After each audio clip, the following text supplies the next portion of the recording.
The CTO of a large law firm reached out to me on LinkedIn last week to ask how I'd approach replacing an existing PMS or CMS. Now, there's lots of content out there on this subject, but perhaps too little geared to how the law firm itself should approach it. How should they think about the data? How should they think about the team structure? But most importantly, how they should think about managing that change. So this is a big topic, and I often struggle for brevity in these posts. So I thought I would start with the first step. And the first step for me is about building the case for change, or the why. So changing any key operational system is going to be hard, right? Case or matter management systems, PMSs, are no exception. Every major change requires a huge amount of organisational effort just to get to live. But then when you get to live and you're tempted to breathe a sigh of relief, we've got there, you're actually only about half of the way there, right? Because with every change, things get harder before they get better.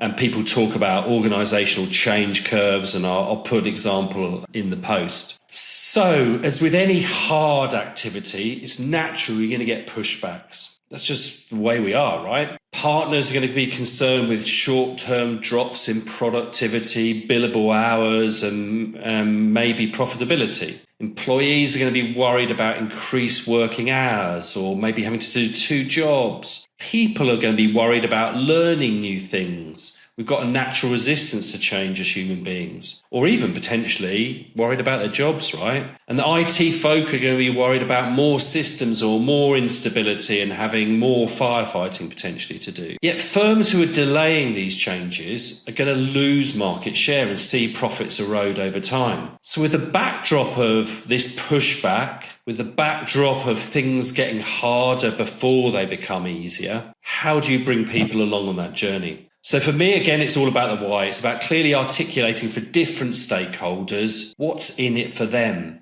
why the short-term pain is worth it for the long-term gain. And I would approach the idea of what's in it from them for different stakeholders. So from the perspective of the lawyer, it's about reduction in administrative overhead. It's about enabling them to spend a greater percentage of their time on the creative aspects of lawyering, on the less of the routine and more of the stuff that they enjoy, right? It's about helping them achieve their billable targets in less time, working smarter, not harder, and hence softer benefits of reducing stress, spending more time with family and so on. From the partner's perspective, it's about maybe better predictability, better resource management, being able to increase caseloads or disaggregate caseloads across different types of people.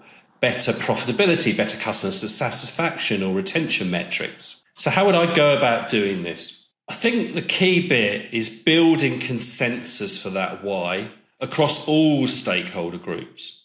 And it can't just be a top-down initiative. I would start with a number of different working groups or focus groups to build that shared vision for what success looks like, but recognising what the pain in the short term will be as well. Understand and communicate the wins for both the business and for its people. And be realistic in that, yeah? Be realistic about the pain that's going to happen and the gains that are going to happen in the future. Once I have that strategy in place, it's all about communicating